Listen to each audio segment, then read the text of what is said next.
Shalom, selamat sore Bapak Ibu Saudara. Ketemu lagi di dalam ibadah online GPT Kristus Pengasih. Mari kita akan datang kepada Tuhan, kita bawa pujian kita bawa persembahan syukur kita kepada Tuhan yang layak menerimanya. Bagi Bapa yang mulia yang bertahta di kerajaan surga, segala kemuliaan bagi Tuhan.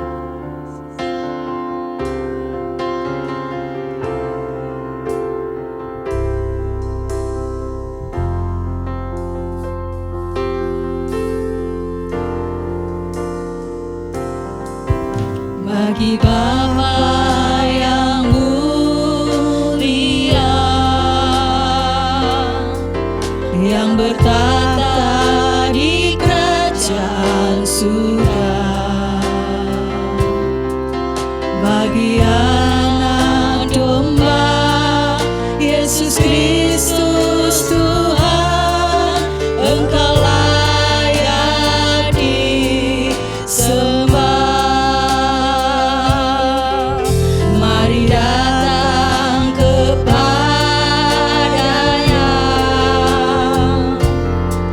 Sujud di hadapan tatanya, mari puji Dia, Raja Maha Kuasa, Engkau layak disembah. Haleluya, haleluya. Terpujilah namamu, segala puji dan hormat, kemuliaan dan kuasa bagi Dia selama-lamanya. Haleluya, mari bawa kepadanya pujian bagi Bapa yang mulia yang bertahta di kerajaan surga, bagi Anak Domba Yesus Kristus Tuhan, Engkau layak disembah. Mari datang kepadanya,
surga.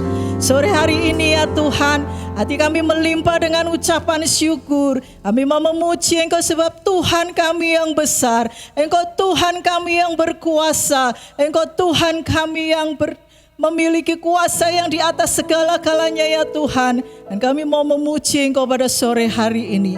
Awal ibadah kami, pertengahan hingga selesainya, Roh Kudus yang memimpin dan menguasainya. Di dalam nama Tuhan Yesus kami berdoa. Haleluya. Amin. Haleluya. Mari kita besarkan nama Tuhan. Sebab Dia besar, Dia layak dipuji.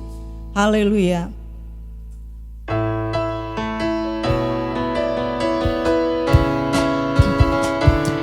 Mari Bapak Ibu Saudara kita memuji Tuhan bersama-sama dan bersemangat. Sekalipun ada di rumah, tetapi masing-masing rumah akan penuh dengan kemuliaan Tuhan ketika engkau mau memuji dan memuliakan Tuhan.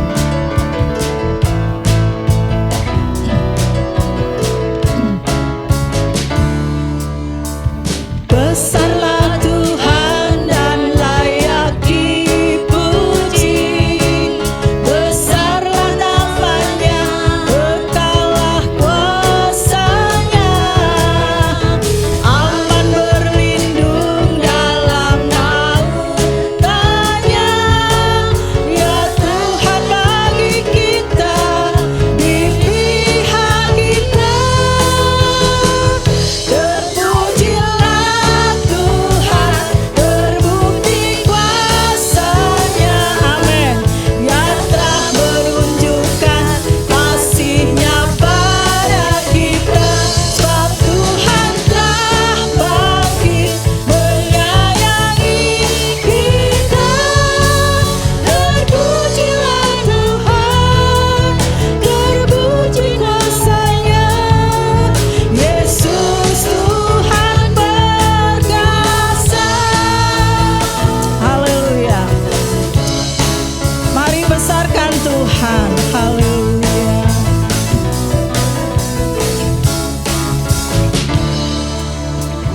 Besarlah Tuhan dan layak dipuji. Besarlah namanya, kekalah kuasanya.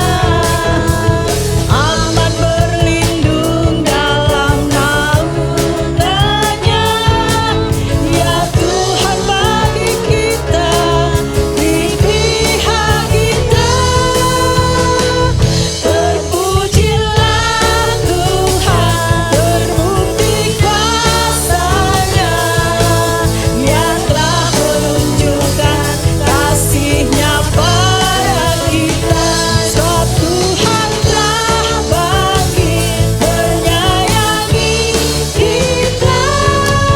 Terpujilah Tuhan, terpuji namanya.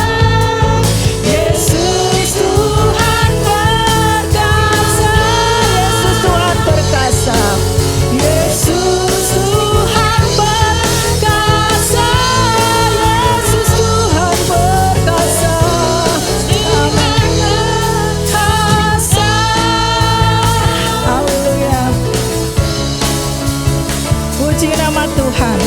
Dia yang perkasa, Dia yang kuat, Dia yang menjadi perlindungan kita. Ada kuasa di dalam nama Yesus. Kita punya Tuhan yang memiliki nama yang berkuasa, nama yang besar, nama yang mulia. Yesus namanya.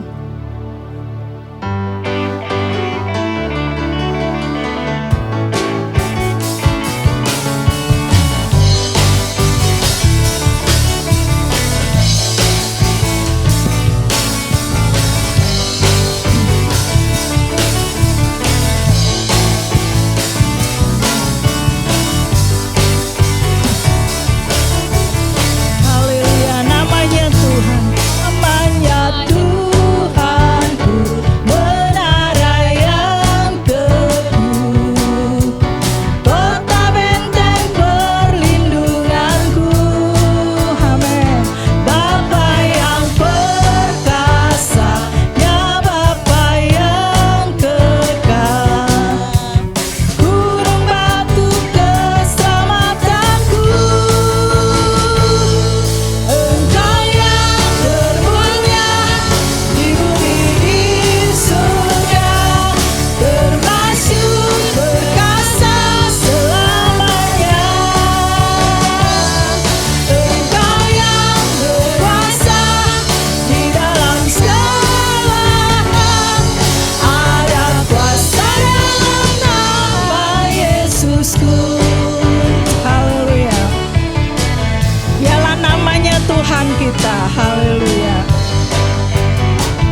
satu-satunya perlindungan kita yang bisa kita andalkan di dalam kehidupan kita. Haleluya. Dialah yang awal dan yang akhir. Ya Tuhan yang benar. Mari kita pujikan pujian ini bersama-sama. Haleluya.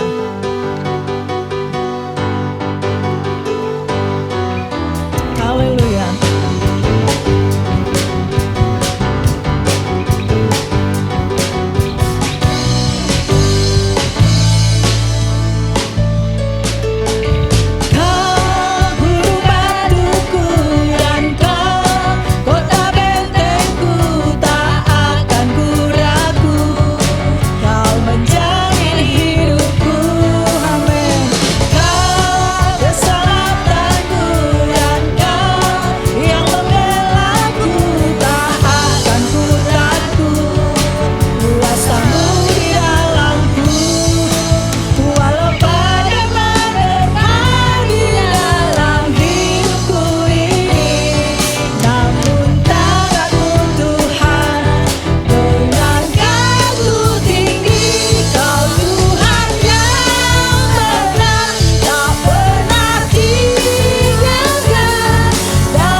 Ya kota benteng kita. Haleluya.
Sore hari ini, Engkau besar, Engkau perkasa, Engkau perlindungan kami. Haleluya. Puji nama Tuhan. Haleluya. Mari kita buka hati buat firman Tuhan. Kita akan mendengarkan firman Tuhan bersama-sama. Mari kita pujikan. Oleh kuasa darah, hanya darah Yesus yang melayakkan kita untuk datang menghampiri hadirat Tuhan.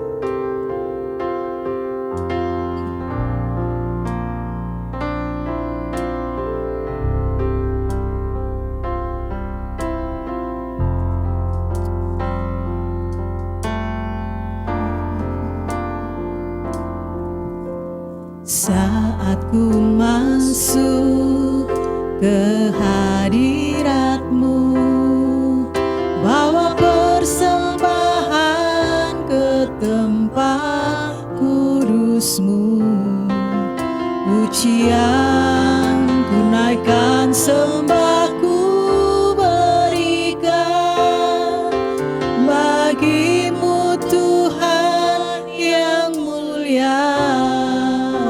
Kasih Tuhan, Kau layakkan ku menghampiri-Mu, melihat tahta kemuliaan-Mu Tuhan. Pujian ku naikkan, sembah ku berikan bagimu Tuhan yang mulia. Oleh kuasa darah-Mu Kau telah tebus dosaku. Kekudusan-Mu melingkupiku, kasih-Mu mengalir memulihkan hidupku.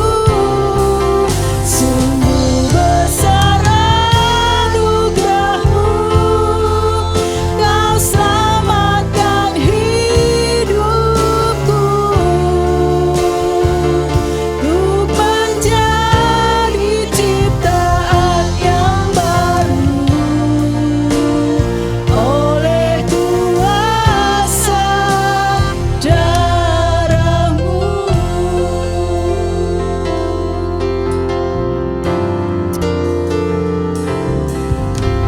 Saat ku masuk ke hadirat-Mu, bawa persembahan ke tempat kudus-Mu. Pujian ku naikkan, sembah ku berikan bagimu Tuhan yang mulia. Kau layakkan ku menghampirimu, melihat tata kemuliaan-Mu Tuhan. Pujian naikkan, sembah ku berikan bagimu Tuhan yang mulia. Oleh kuasa darah-Mu Kau telah tebus dosaku. Kekudusan-Mu melingkupiku, kasih-Mu mengalir memulihkan hidupku. Sungguh besar anugerah-Mu, Kau selamatkan hidupku. Untuk menjadi ciptaan yang baru oleh kuasa darah-Mu. Untuk menjadi ciptaan yang baru oleh kuasa darah-Mu.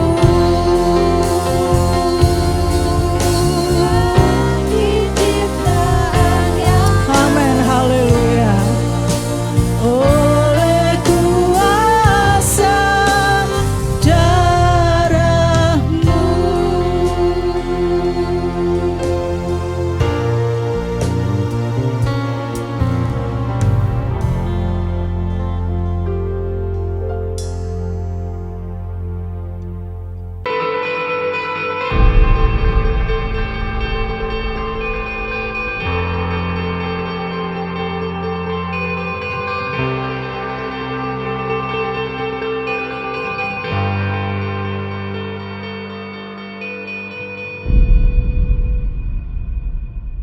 Ya, baik, shalom Bapak Ibu Saudara sekalian dimanapun saudara berada.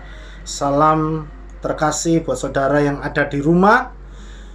Pada sore hari ini senang rasanya bisa berjumpa kembali dengan saudara. Meskipun kita berjumpa lewat sebuah media, ya, tapi itu saya pikir tidak mengurangi kehikmatan kita untuk kita tetap beribadah kepada Tuhan. Nah, saudara, Pada sore hari ini saya akan menyampaikan sebuah renungan singkat, ya, karena beberapa waktu yang lalu kita juga sedang merayakan Hari Raya Pentakosta. Nah, saya ingin membagikan sesuatu kepada saudara tentang apa itu Hari Pentakosta. Ada beberapa gereja yang merayakannya, ada juga beberapa yang tidak merayakannya.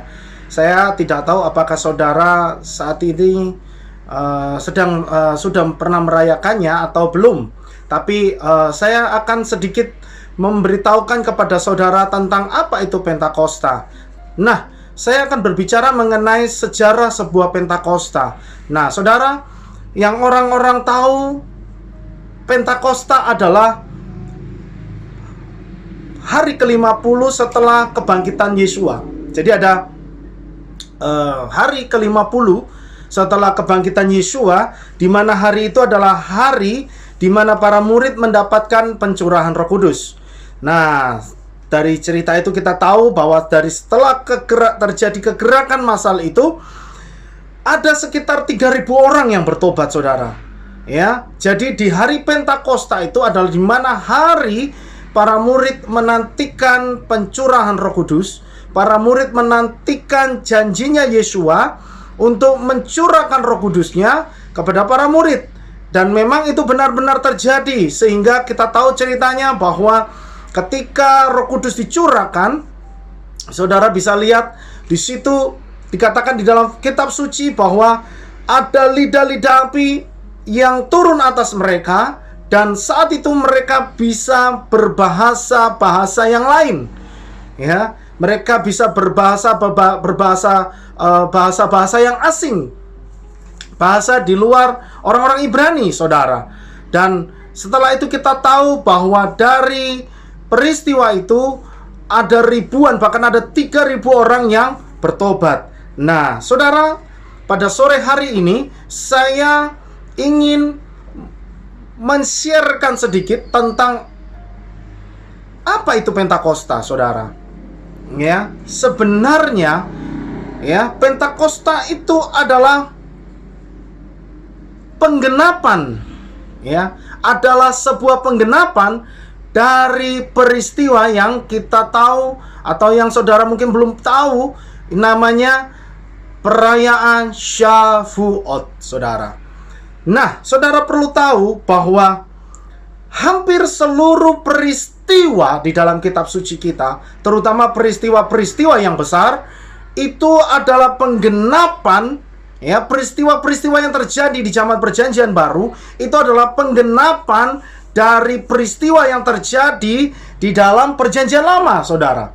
Jadi saudara perlu tahu bahwa antara Perjanjian Lama dan Perjanjian Baru itu tidak pernah terpisah.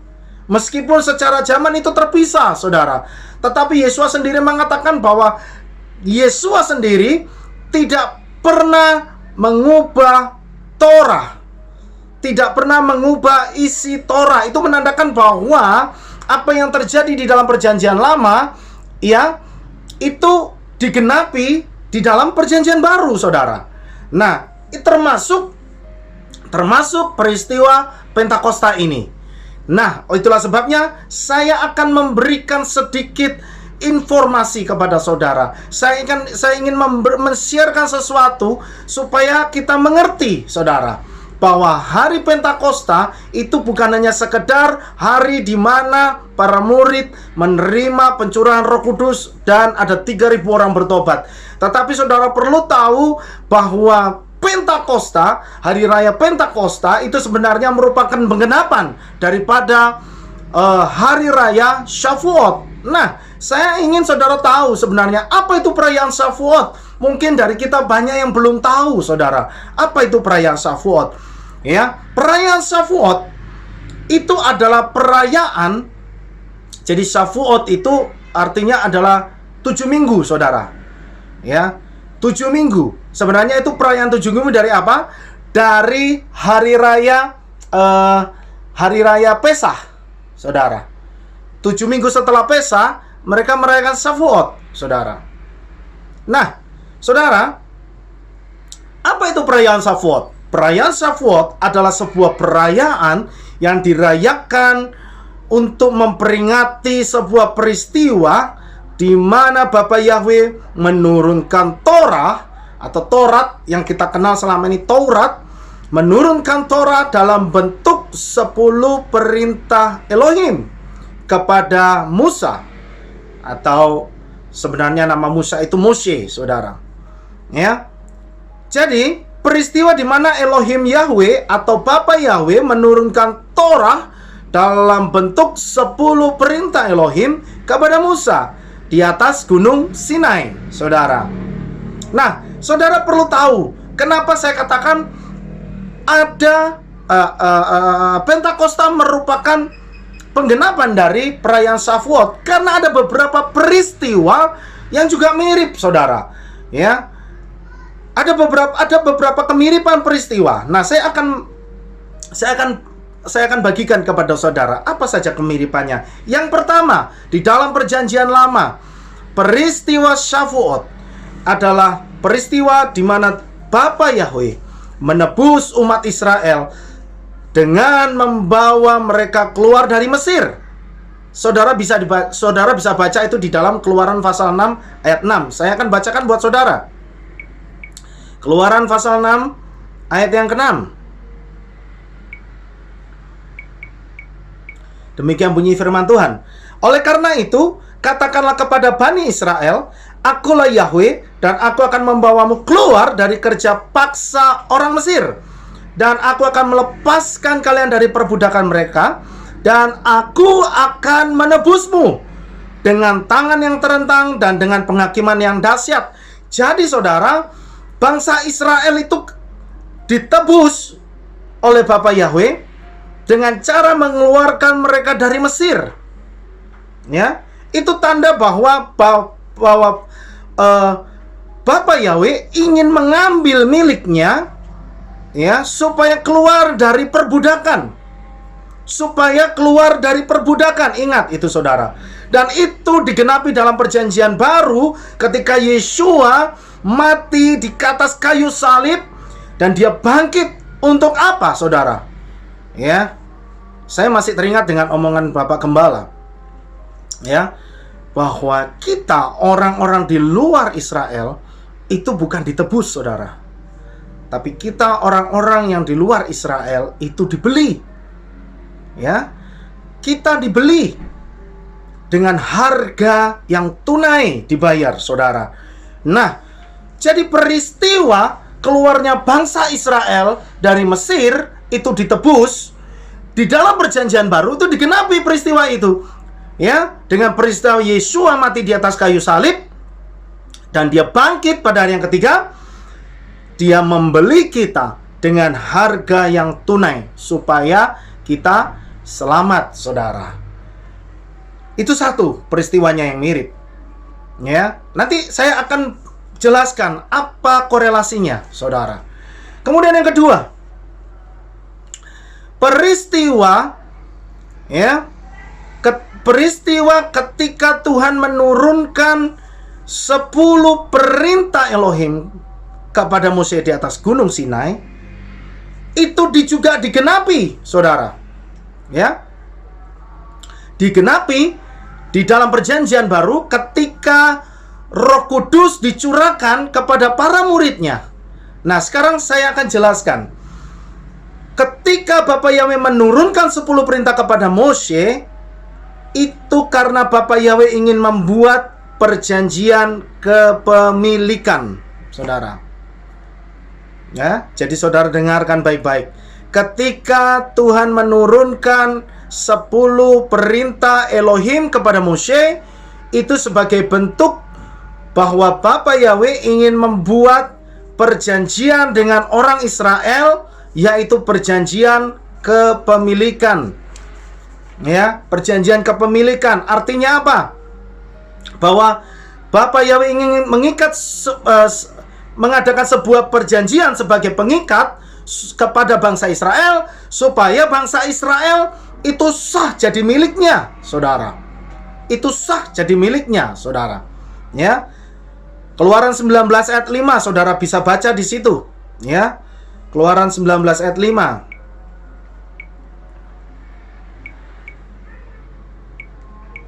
Dikatakan demikian. Dan sekarang jika kamu mau sungguh-sungguh mau mendengarkan suaraku dan memegang perjanjianku, maka kamu akan menjadi harta kesayanganku atas segala bangsa, sebab seluruh bumi ini milikmu. Perhatikan. Dan sekarang jika kamu sungguh-sungguh mau mendengarkan suaraku dan memegang perjanjianku. Ya. Ini perjanjian apa? Perjanjian kepemilikan. Dibuktikan dengan apa? Dengan adanya 10 perintah Elohim yang ditulis di atas 2 loh batu yang diberikan kepada Mose, supaya itu menjadi sebuah peringatan kepada bangsa Israel supaya hidup mereka itu benar. Begitu saudara. Ya, bahkan saudara, kalau saudara tahu ya, sejarah tradisi pernikahan atau perkawinan orang Israel, ya, itu unik, saudara. Itu unik, ya.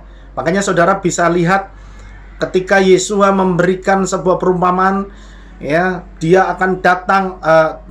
Yesua mau supaya kita menjadi 5 gadis yang bijaksana. Dikatakan dia datang tengah malam dalam waktu yang tidak diketahui. Karena memang tradisi pernikahan atau tradisi perkawinan orang-orang Yahudi di sana dulu, bukan sekarang ya, dulu itu adalah ketika gadis itu selesai dilamar, maka sang lelaki akan pergi kembali dan mengatakan kepada sang calon mempelai wanita, dikatakan, kamu tunggu sampai aku datang. Kapan datangnya? Pokoknya kamu tunggu. Tugas daripada seorang mempelai wanita adalah mempersiapkan dirinya, mempercantik dirinya, supaya ketika mempelai itu datang, maka didapati mempelai wanita itu sudah siap. Nah, kesiapannya ditunjukkan dengan apa, saudara? Kesiapannya ditunjukkan dengan lilin atau lampu pelita yang menyala di tengah malam. Kenapa? Karena mempelai pria itu selalu datang tengah malam untuk membuktikan bahwa mempelai wanita ini dia masih setia nggak untuk menantikan mempelai pria. Itu cara mereka, saudara. Ya. Dan waktunya kapan? Tidak tahu. Tidak ada yang tahu, saudara. Itu caranya. Itu untuk menguji sebuah kesetiaan dari mempelai wanita. Kalau kita di Indonesia gini enak ya. Setelah pertunangan, setelah acara lamaran, biasanya kedua belah pihak keluarga bertemu dan membicarakan waktu kapan nih acara dilangsungkan, perkawinannya yang sah, begitu kan? Tapi kalau di Israel, saudara, itu caranya adalah nggak tahu gitu. Pokoknya tiba-tiba aja, begitu. Nah, saudara perlu tahu, pernikahan orang-orang Israel itu ketika mereka diberkati, mereka selalu diberkati di bawah sebuah tudung yang namanya kupah. Tudung yang namanya kupah. Nah, kupah ini biasanya alat tudungnya itu adalah talit atau jubah doa orang-orang Yahudi.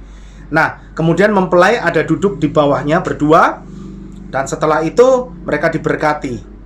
Nah, itu cara mereka, itu tradisi mereka. Saudara, orang-orang Israel dikatakan bahkan ada beberapa pengajaran yang mengatakan bahwa sebenarnya peristiwa Shavuot itu juga merupakan peristiwa perkawinan, ya, peristiwa perkawinan. Kenapa? Dikatakan bangsa Israel itu sebagai mempelai wanita, bangsa Bapa Yahweh itu sebagai mempelai pria. Dan Gunung Sinai itu adalah kupahnya, begitu. Kemudian mereka mempunyai sebuah perjanjian. Orang yang menikah, ya, dalam tradisi orang-orang Israel, orang yang menikah itu mereka mengucapkan janji, tidak hanya mengucapkan janji secara lisan, saudara. Tetapi orang Israel itu akan selain mengucapkan janji, mereka akan membuat sebuah perjanjian secara tertulis yang dinamakan dengan perjanjian ketubah. Nah, perjanjian ketubah itu isinya Macam-macam saudara ya. Ya, macam-macam. Ada yang mengatakan aku akan mencintai kamu seumur hidupku, ya, baik dalam susah maupun suka. Begitu. Tapi tertulis saudara. Ya, aku akan tulus setia kepadamu apapun yang terjadi, seperti gitu. Nah, itu untuk seperti pengingat ketika dalam masa rumah tangga mereka mengalami masalah. Ya, itu sebagai pengikat begitu.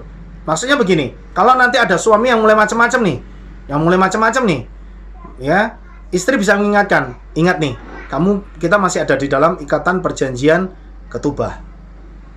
Seperti itu saudara, ya. Nah, sekarang kembali kepada peristiwa Syafuot, saudara.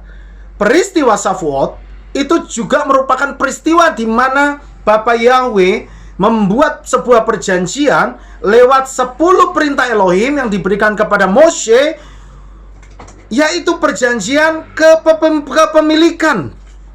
Tuhan mau mengangkat bangsa Israel menjadi mempelainya, saudara. Begitu, ya. Kemudian, ya, ketika itu digenapi dalam perjanjian baru, di dalam masa hari Pentakosta, maka itu, ya, 10 perintah Elohim itu bentuknya bukan lagi tulisan yang tertulis di atas 2 loh batu, tetapi bentuknya adalah Roh Kudus yang dicurahkan sebagai bentuk materai kepemilikan, saudara. Jadi maksudnya begini, saudara, ya. Mungkin ada saudara yang masih kesulitan mengikuti saya. Saya akan jelaskan secara simple.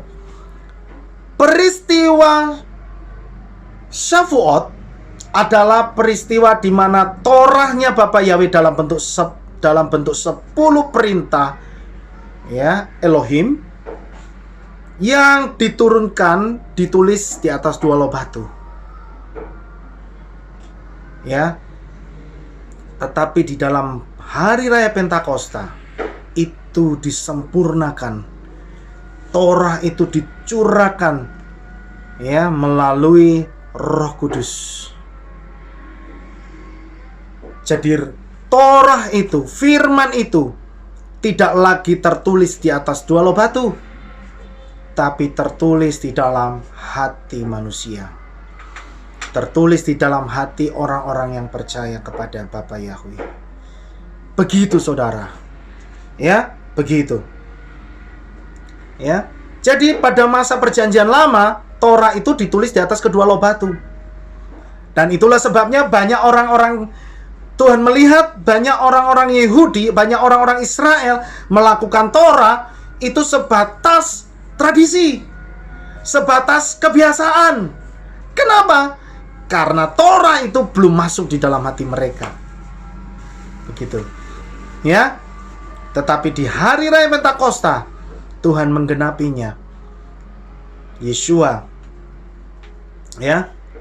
Yeshua, dia meminta kepada Bapa Yahweh untuk memberikan seorang penghibur, yaitu Roh Kudus. Itu adalah Torah, saudara. Kenapa? Roh Kudus itu juga adalah firman, saudara. Karena dia adalah rohnya Yahweh sendiri, rohnya Yeshua sendiri. Begitu, saudara, ya. Nah, saya akan menjelaskan sedikit mengapa Torah itu dianalogikan dengan Roh Kudus. Apa hubungannya Torah dengan Roh Kudus? Ya. Torah Yahweh itu tidak hanya dalam bentuk 10 perintah Elohim, saudara. Tapi Torah itu terdiri atas 3 macam. 3 macam, saudara perlu tahu. Jadi Torah itu tidak hanya yang mungkin kita kenal selama ini. Torah itu ya 10 perintah Elohim itu, ya. Bukan, saudara. Torah itu ada 3 macam, ya. Torah itu ada 3 macam. Yang pertama yang disebut dengan Torah Seba'al Peh. Apa itu Torah Seba'al Peh, saudara? Torah Seba'al Peh adalah Torah yang berbentuk lisan.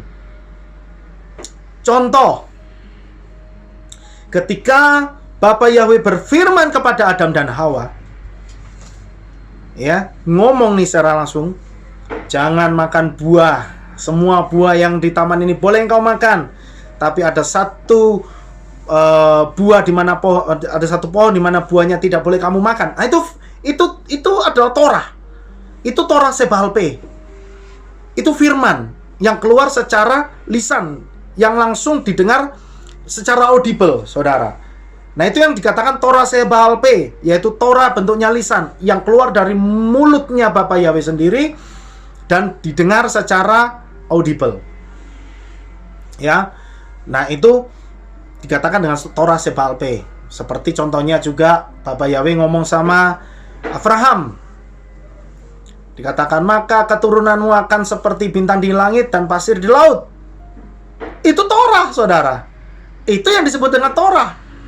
Ya, Torah itu adalah firman-Nya Bapa Yahweh sendiri. Begitu. Kemudian yang kedua,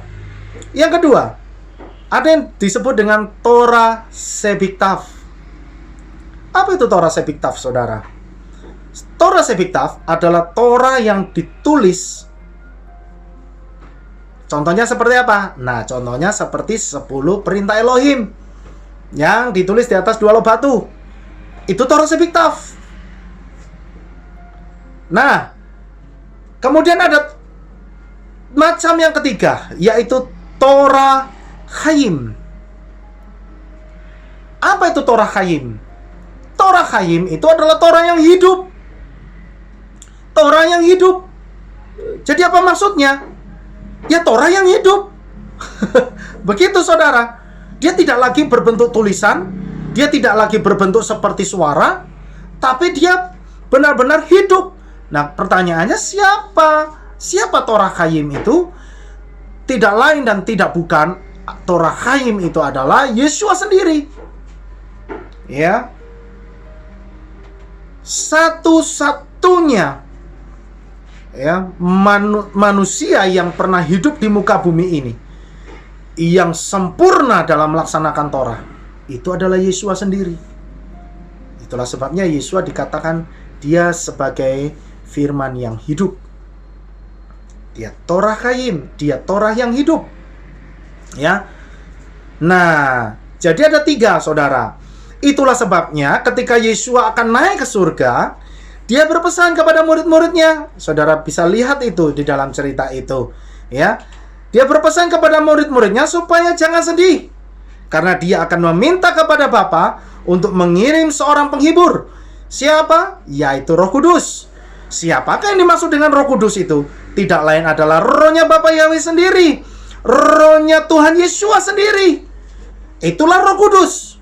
Itulah sebabnya Roh Kudus yang dicurahkan ke dalam hati kita, seperti yang dialami oleh murid-murid di atas loteng Yerusalem, adalah Roh-Nya Bapa Yahweh sendiri sebagai Torah yang hidup, sebagai firman yang hidup di dalam hati kita, saudara. Ya.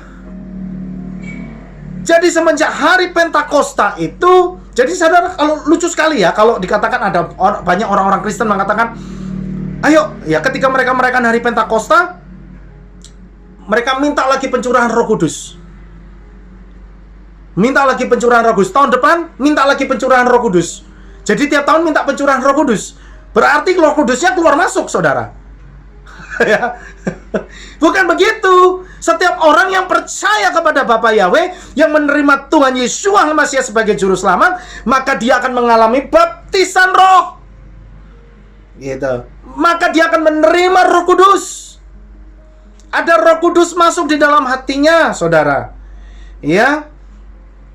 Jadi, kalau kita sudah menerima Yeshua, tandanya kita sudah ada Roh Kudus di dalam hati kita. Ya. Nah, kalau sudah menerima Yeshua sebagai Tuhan dan Juru Selamat, berarti sudah sepantasnya kita itu jadi pelaku firman. Karena kenapa? Karena dalam hati kita ada Roh Kudus. Gitu. Ada Roh Kudus, ya. Itu cara kita memaknai hari Pentakosta, saudara. Ya, berarti kalau ada Roh Kudus, ada firman yang hidup di dalam hati kita. Amin. Ya, itulah sebabnya kenapa orang pilihan atau orang yang mendapatkan anugerah adalah orang yang pasti selamat. Karena dalam hatinya ada firman yang hidup, yang selalu mengingatkan kalau kita akan berbuat dosa. Jangan loh. Ya, yang ini bisa jadi cross check saudara sendiri. Apakah saudara adalah orang yang hidup di dalam anugerah? Karena orang yang hidup di dalam anugerah, di dalam hatinya itu ada firman Yahweh yang selalu hidup, yang menuntun kita, yang menuntun saudara untuk saudara hidup dan berjalan dalam firman-Nya Bapa Yahweh. Orang yang di dalam hatinya ada firman-Nya Bapa Yahweh, ya pasti tentu dia akan hidup sesuai dengan firman Yahweh. Ya. Kalau dalam bisnis mau curang, mau nakalan nih, karena di dalam hatinya ada Roh Kudus, di dalam hatinya ada firman-Nya Bapa Yahweh yang tinggal, tidak akan berani, saudara. Tidak akan berani, saudara. Kalau orang itu masih berani, itu perlu dipertanyakan. Di dalam hatinya jangan-jangan bukan Roh Kudus. Ya. Karena setan pun bisa menjelma seperti Tuhan. Ya. Itulah sebabnya saya percaya. Ya. Kalau memang Anda adalah orang yang dipilih oleh Bapa Yahweh, hatimu dipenuhi dengan firman Yahweh, sehingga engkau akan takut untuk melakukan hal-hal yang tidak benar di hadapan Tuhan. Ya.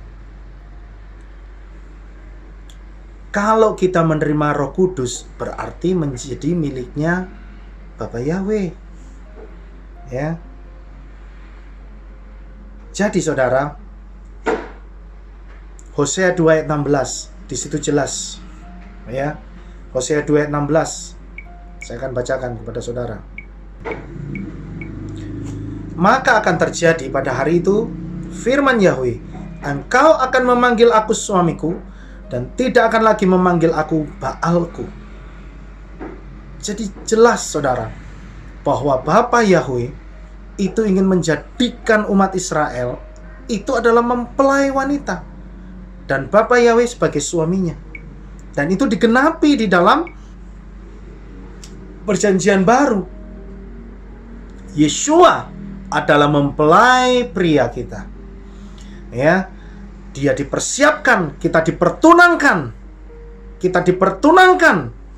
supaya kita menjadi mempelai wanitanya Yeshua. Kemudian apa yang menjadi pengikat? Ya, peristiwa Pentakosta adalah peristiwa di mana Roh Kudus sebagai pengikat antara kita dengan Yeshua sebagai mempelai kita. Kenapa saya katakan sebagai pengikat? Karena hanya orang yang di dalam hatinya yang ada Roh Kudus yang bisa layak, yang memiliki materai untuk menjadi mempelai. Ya, yang ada Roh Kudus, yang dia layak untuk masuk dalam pesta pernikahan anak domba. Jadi malam hari ini saudara, mari kita kembali merenungkan hati kita masing-masing. Sudah berapa lama saudara ikut Tuhan? Ya. Apakah firman Yahweh itu ada di dalam hati saudara? Atau saudara setiap minggu datang cuma hanya sebagai rutinitas, absen sama Bapak Gembala, datang sebagai kebiasaan? No, Tuhan mau lebih dari itu. Ya, saya percaya orang yang di dalam hatinya ada Roh Kudus, ya, itu pasti hatinya penuh dengan gairah untuk beribadah. Hatinya penuh dengan gairah untuk cinta kepada Bapa Yahweh. Hatinya untuk bergairah untuk selalu mencari kebenaran. Dan malam hari ini saya mengingatkan, ya, Pentakosta itu berarti firman Bapa Yahweh dicurahkan ke dalam hati kita. Itu maksudnya apa? Ada firman, ada Torahnya Bapa Yahweh itu masuk di dalam hati kita. Bukan lagi ditulis di atas 2 loh batu, saudara. Ya. Tetapi ditulis di dalam hati kita. Ya. Biarlah firman Tuhan malam hari ini mengingatkan kembali kepada kita, supaya kita tetap setia, tetap sungguh-sungguh, semakin setia, semakin sungguh-sungguh menjelang hari kedatangan Tuhan yang kedua kali, supaya kita didapati sebagai 5 gadis yang bijaksana yang selalu menjaga pelita kita. Dengan apa? Dengan api Roh Kudus. Bapa Yahweh memberkati saudara sekalian. Sukses besar buat saudara. Amin.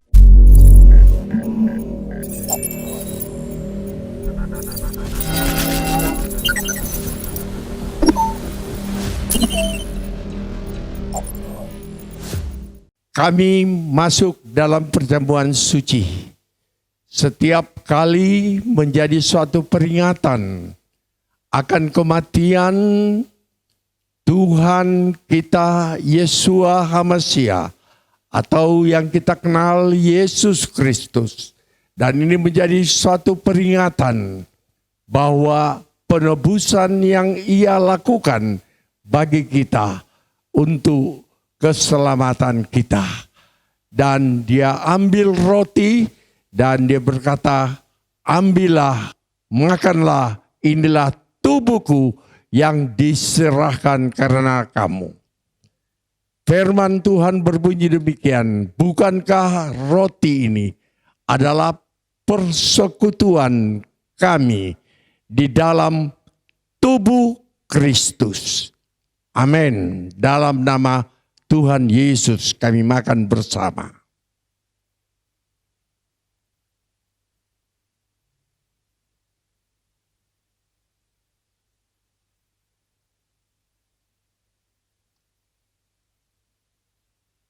Terima kasih Tuhan. Terima kasih Tuhan Yesus buat tubuhmu yang diserahkan karena kami. Dan kemudian diambilnya cawan dan Dia berkata, inilah cawan darah perjanjian baru. Seberapa banyak kali kamu meminumnya, kamu memperingati akan hari kematianku.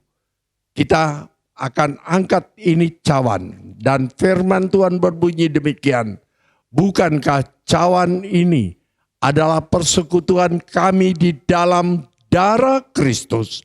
Amin. Dalam nama Tuhan Yesus Kristus. Kami minum bersama.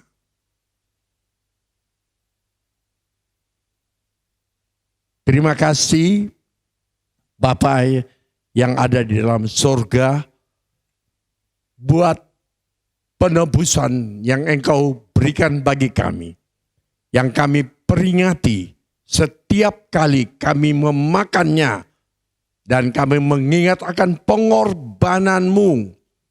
Dan setiap kali kami meminum dari cawan ini, kami peringatan akan penumpahan darah-Mu di atas kayu salib. Terima kasih atas penebusan-Mu. Terima kasih. Kami bersyukur atas segala pengampunan dosa yang Engkau berikan bagi kami. Dalam namanya Tuhan Yesus Kristus. Haleluya. Amin. Di dalam